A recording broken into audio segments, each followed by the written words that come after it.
विष्णुपुर नाम के गांव में मधुर नाम का एक किसान अपनी पत्नी के साथ रहता था। मधुर बहुत ही होनहार और मेहनती था। वो अपने खेतों में दिन रात मेहनत करता था, फिर भी उसके खेतों में अच्छी फसल नहीं आ रही थी। वो बहुत परेशान हो गया था। ऐसे ही एक दिन।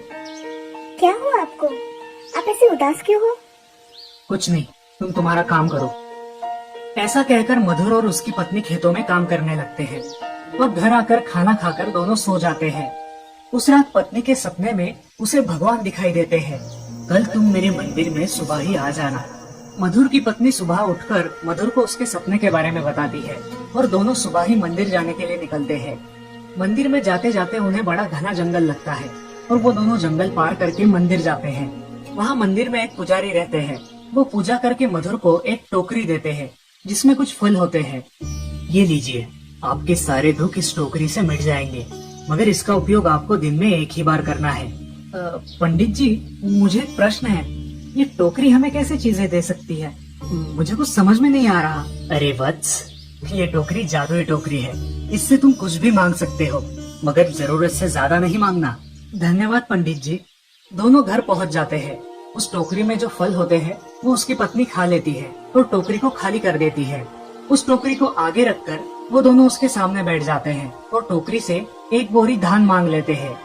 अचानक वहाँ पे तेज प्रकाश होकर वहाँ एक बोरी धान आ जाता है। वो देखकर मधुर और उसकी बीवी बहुत खुश हो जाते हैं। वो दोनों खेत में धान लगाने के लिए चले जाते हैं और उस एक बोरी से पूरे खेत में धान लगा देते हैं और घर आकर प्रसन्नता पूर्वक भोजन करते हैं। वो दोनों प्रतिदिन भगवान की पूजा करके उस टोकरी से काम की चीजें मांगने लगे।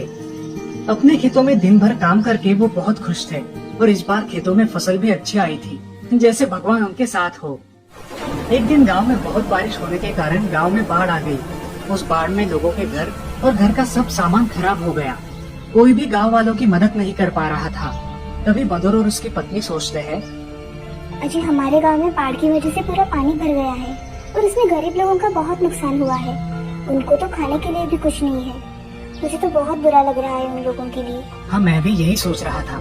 हमें गाँव वालों के लिए कुछ करना चाहिए। मगर हम क्या कर सकते हैं? हम इस टोकरी से 100 लोगों का खाना मांग कर देखते हैं। अगर मिला तो हम उसे पूरे गांव में गरीबों में बांट देंगे। हाँ, ये अच्छा विचार है। तुरंत ही मधुर भगवान से प्रार्थना करता है और बड़े ही विनम्रता पूर्वक उस टोकरी से 100 लोगों का खाना मांगता है। तभी वहाँ बड़ा तेज प्रकाश होकर 100 लोगों का खाना आ जाता है। ये देखकर मधुर और उसकी पत्नी खुश हो जाते हैं। वो ये सारा खाना लोगों में बांट देते हैं। ऐसे ही प्रतिदिन मधुर और उसकी पत्नी लोगों की सहायता करने लगे। अब लोगों के खराब हुए घर भी बन रहे थे। लोगों को खाना मिलने की वजह से वो अब शांत होकर आगे की सोचने लगे। गांव वालों ने मधुर और उसकी पत्नी को खूब दुआएं दी। मधुर ने गांव के लोगों के लिए बहुत सारी मदद की। बाढ़ में एक बच्ची के माता पिता बह गए थे। मधुर उस बच्ची को अपने घर ले आया और उसे अपनी बच्ची जैसा प्यार करने लगा। ये देखकर गांव वाले बहुत खुश हो गए और इस प्रकार अब सारे गांव वाले खुशी खुशी अपने गांव में रहने लगे। तो दोस्तों, इस कहानी से हमें ये सीख मिलती है कि हमें संकट समय हमेशा पीड़ितों की मदद करनी चाहिए, क्योंकि अच्छे कर्मों का फल अच्छा ही होता है। किशनगढ़ नाम के गांव में सरोज नाम की एक सुंदर लड़की उसकी दादी के साथ रहती थी। सरोज बहुत मेहनती थी। वो अपनी दादी को कोई भी काम करने नहीं देती थी। सरोज की एक दोस्त थी, सोना। सोना बड़ी ही गुस्सैल थी। उसे वक्त की बिल्कुल कदर नहीं थी। ऐसे ही एक दिन सरोज और सोना स्कूल छूटने के बाद घर वापस आ रहे थे। चलना सरोज, हम थोड़ा खेलते हैं, चलना। अरे मैं नहीं, मेरी दादी घर पर मेरा इंतजार कर रही है। एक दिन लेट हो गया तो चलता है, तू उसकी चिंता मत कर, हम कुछ बहाना बना देंगे। मैं कभी भी झूठ नहीं बोलती सोना। चल घर चलते हैं, दादी मेरा इंतजार कर रही होगी। रुकना सरोज, आज के दिन कुछ भी बोल देना मेरे लिए। सरोज को सोना के खातिर रुकना पड़ा, मगर वो मन ही मन बहुत घबरा गई थी, क्योंकि वो अपनी दादी से कभी झूठ नहीं बोलती थी। बहुत देर तक खेलने के बाद सरोज और सोना घर के लिए निकलते हैं। घर आते आते बहुत अंधेरा हो गया। वहाँ सरोज की दादी बहुत घबरा गई थी, क्योंकि सरोज इतनी देर तक कभी भी बाहर नहीं रुकती थी। सरोज घर आई।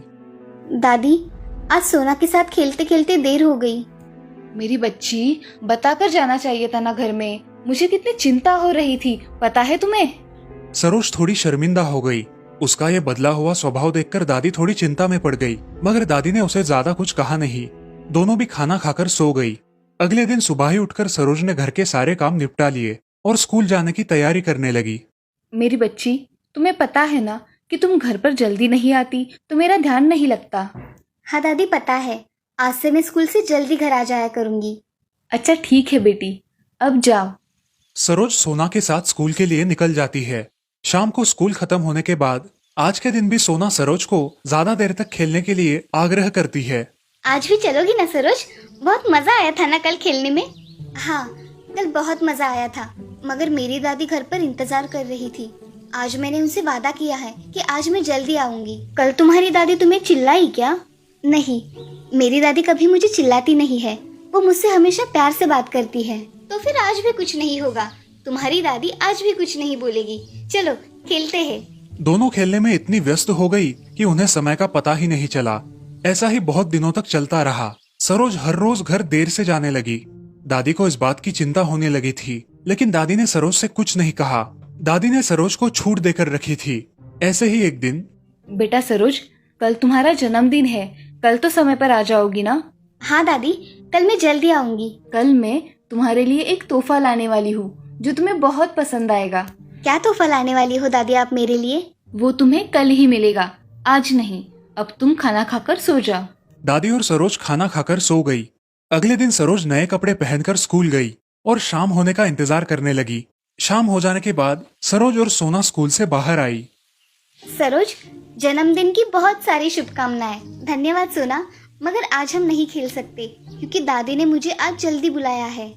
अरे सरोज, ऐसा क्यों बोल रही हो? आज तो तुम्हारा जन्मदिन है। आज हम और ज्यादा मस्ती करेंगे। चलो। नहीं सोना, आज नहीं। ठीक है, जैसे तुम्हारी मर्जी। उस दिन सरोज और सोना सही वक्त पर घर गई। सरोज को जल्दी घर आया देख दादी बहुत खुश हो गई। आओ मेरी बच्ची, आज जल्दी आ गई। हाँ दादी, आप मुझे कुछ अच्छा तोहफा देने वाली थी ना? क्या है वो तोहफा? बताइए ना मुझे। हाँ बताऊंगी ना, थोड़ा सब्र करो मेरी बच्ची। सरोज के जन्मदिन के मौके पर दादी उनके पहचान वाले सभी लोगों को खाने की दावत देती है। उन सबको घर में देखकर सरोज बहुत खुश हो गई। दादी ने सरोज के लिए बहुत बड़ा केक बनाकर लाया था। सरोज का बर्थडे धूमधाम से मनाया गया। सरोज, तुम्हें आज मैं क्या देने वाली थी इसकी बहुत उत्सुकता थी ना? ये लो तुम्हारा गिफ्ट। इसमें क्या है दादी? खोल कर देखो। दादी, ये तो बहुत सुंदर है। ये आपने मेरे लिए लाई है?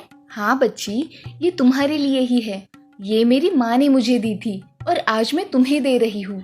सच में दादी, ये बहुत ही सुंदर तोहफा है। इसकी खासियत तुम्हें बाद में पता चलेगी। अगली सुबह सरोज अपने काम खत्म करके ऐसे ही अपना समय जाया करने लगी और तभी अचानक, ये क्या हो रहा है?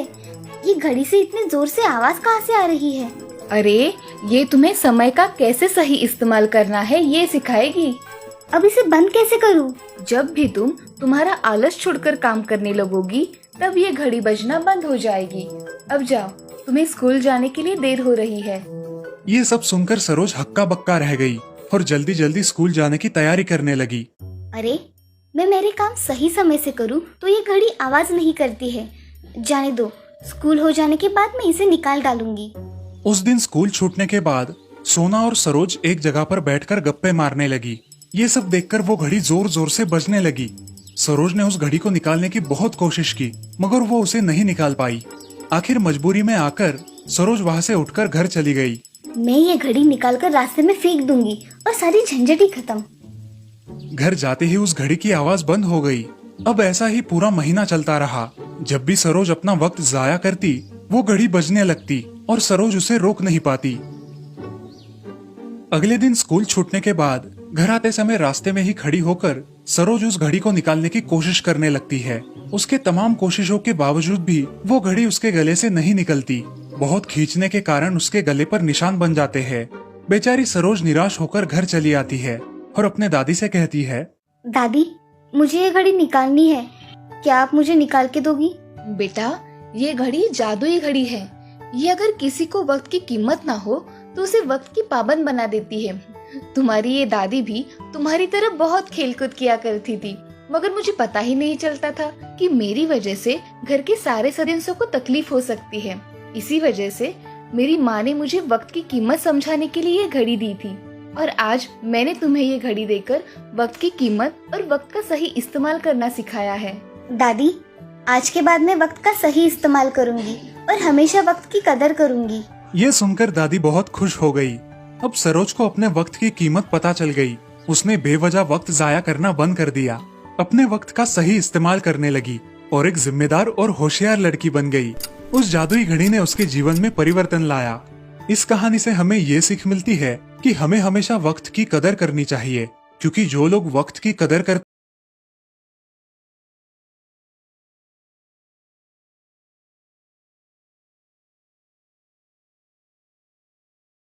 न्यू वीडियो सबसे पहले देखने के लिए